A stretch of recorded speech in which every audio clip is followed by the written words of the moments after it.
Munirathnam cooker ಹಂಚಿದ್ದಾರೆ. ನನ್ನ ಅಕ್ಕನಿಗೆ cooker ಆಮಿಷ ಒಡ್ಡಿದ್ದರು ಎಂದು ನಟ ಬಿಗ್ ಬಾಸ್ನ ಮಾಜಿ ಸ್ಪರ್ಧಿ ಹುಚ್ಚ ವೆಂಕಟ್ ಆರೋಪವನ್ನ ಮಾಡಿದ್ದಾರೆ.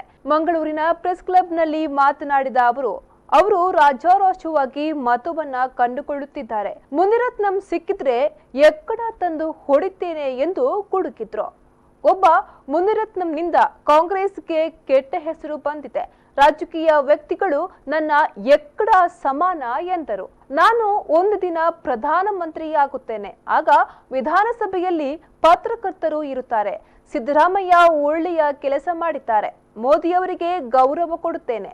ನಾನು PM ಆದ್ರೆ ದಿಲ್ಲಿಗೆ ಹೋಗಿ ಆಡಳಿತ ಮಾಡಲ್ಲ, ವಿಧಾನಸೌಧದಲ್ಲಿ ಕೂತು ಆಡಳಿತ ಮಾಡುತ್ತೇನೆ ಎಂದು ಕೊಚ್ಚಿಕೊಂಡರು. ಇನ್ನು ನಾನು ಡಿಪ್ಲೊಮಾ ಫೇಲ್ ಅಂತ ತೋರಿಸಿನೇ PM ಆಗ್ತೇನೆ ಅಂತ ಹೇಳಿದ್ರು.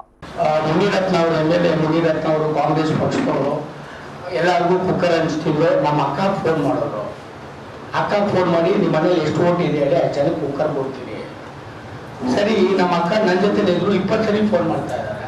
ಸರಿ, ನನ್ನ ತಲೆ ಕೆಟ್ಟೋಯ್ತು. ಯಾರು ಏನು ನಮ್ಮ ಅಕ್ಕ ಭಯ ಇಲ್ಲ, ಅದು ಮುನಿರತ್ನ ಅವ್ರ ಕಡೆ ಮಾಡ್ತಾ ಇರೋದು. ಅದ್ಯಾರದು ಸುನಂದಮ್ಮ ಅಂತ ಕುಕ್ಕರ್ ಕೊಡ್ತಾರಂತೆ, ಕರೀತಾವ್ರೆ. ಕುಕ್ಕರ್ ಯಾಕೆ ನಿಮ್ಗೆ ಕೊಡ್ತಾರೆ ಅಂದೆ. ಇಲ್ಲ, ಓಟ್ ಹಾಕ್ತೇವೆ, ಅದು ಬಂದು ಕುಕ್ಕರ್ ಇಸ್ಕೊಳ್ಳಿ, ಹಂಗೆ ನಮ್ಗೆ ಓಟ್ ಹಾಕಿ ಅಂತ ಕೇಳ್ತಾವ್ರೆ. ನಾನಂದ್ರೆ ಹೋಗಿ ಇಸ್ಕೊಂಬ, ಯಾಕಂದ್ರೆ ಹುಷಾರ ವೆಂಕಟ್ ಅಂದಾಗ ಗಿಮಿಕ್ಸ್ ಮಾಡ್ತಾನೆ, ಕಾಂಟ್ರವರ್ಸಿ ಅದು ಇದು ಅಂತೀರಾ. ಬಟ್ ಸಾಕ್ಷಿ ಇದ್ರೆ ಅಲ್ವಾ, ನಾವು ಸಾಕ್ಷಿ ತಗೊಂಬಂದ್ರೆ ಅವಾಗ ತಾವು ಒಪ್ಕೊಳ್ತೀರ ಓಕೆ ಅಂತ. ಸೊ ನಾನು ಕುಕ್ಕರ್ ತಗೊಂಬರ ಕಲಿಸಿದೆ. ನಾನು ನೀವು ನೋಡಿರ್ತೀರ, ಕುಕ್ಕರ್ ಎಲ್ಲ ತೋರಿಸಿದ್ದೀನಿ, ಎಲ್ಲ ಚಾನಲ್ಗಳಲ್ಲಿ ಪೇಪರ್ಗಳಲ್ಲಿ ಬಂದಿದೆ. ಸೊ ಅದನ್ನು ತಗೊಂಡ್ಬಂದೆ. ಕುಕ್ಕರ್ ತಗೊಂಡ್ಬಂದು ಅದ್ರ ಮೇಲೆ ಏನು ಹಾಕಿದ್ದು ಅಂದ್ರೆ ಮುನಿರತ್ನ ಅವ್ರದ್ದು ಫೋಟೋ, MP ಸುರೇಶ್ ಅವ್ರ ಫೋಟೋ. ಅದಕ್ಕೆ ನಾನೇನಂತ ಗೊತ್ತಾ, ಯಾರ ಕುಕ್ಕರ್ ಇಸ್ಕೊಂಡಿದ್ರು ಯೂಸ್ ಮಾಡಬೇಡಿ, ಓಟ್ ಹಾಕಂಗಿದ್ರೆ ಯೂಸ್ ಮಾಡಿ. ಅಕಸ್ಮಾತ್ ಓಟ್ ಹಾಕಿಲ್ಲ ಅಂದ್ರೆ ಹುಡುಗರು ಕಲಿಸ್ತಾರೆ, ಹೋಗೋದು ಕುಕ್ಕರ್ ವಾಪಸ್ ಇಸ್ಕೊಬ. ಇಂಥವ್ರು ರಾಜಕೀಯ ವ್ಯಕ್ತಿಗಳು ನಮ್ಗೆ ಎಕ್ಕಡಿಗೆ ಸಮಾನ. ಎಲ್ಲ ರಾಜಕೀಯ ವ್ಯಕ್ತಿಗಳು ಹೇಳ್ತಾ ಇಲ್ಲ.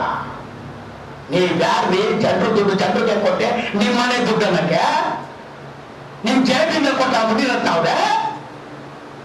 ಈ ಕೂಡ ನಿಮ್ಮ ಹತ್ರ ಬರಲ್ಲ. ನೋಡಿ, ನಾನು ರಾಜಕೀಯ ವ್ಯಕ್ತಿಗಳು ವಿರೋಧವಾಗಿಲ್ಲ. ಇವತ್ತು ಮೋದಿಯವರು ಗೌರವ ಕೊಡ್ತೇನೆ ವ್ಯಕ್ತಿಯಾಗಿ. ನಮ್ಮ ದೇಶದ ಯಾವ ಮಟ್ಟಕ್ಕೆ ತಗೊಂಡೋಗಿದ್ದಾರೆ. ಇವತ್ತು ದೇವೇಗೌಡರು, SM ಕೃಷ್ಣ ಅವರು, ಇವತ್ತು ಇವರೇ ಬೇಕಾದ್ರೆ ಚೀಫ್ ಮಿನಿಸ್ಟರ್ ಆಗಲಿ, ಪ್ರೈಮ್ ಮಿನಿಸ್ಟರ್ ಆಗಲಿ, ನಮ್ಮ ತಂದೆ ಮೇಲೆ ತಲೆ ಹಾಕಲ್ಲ. ಅಥವಾ ಸಿದ್ದರಾಮಯ್ಯ ಅವ್ರಿಗೆ ಅವಕಾಶ ಕೊಟ್ಟಿರೋ ಕೊಡಿ, ಯಡಿಯೂರಪ್ಪ ಅವ್ರಿಗೆ ನೋಡಿ. ಎಲ್ಲ ಒಂದು ತಪ್ಪುಗಳಿರುತ್ತೆ, ತಿದ್ದುಕೊಳ್ಳೋಕೆ ಒಂದು ಅವಕಾಶ ಕೊಡೋಣ.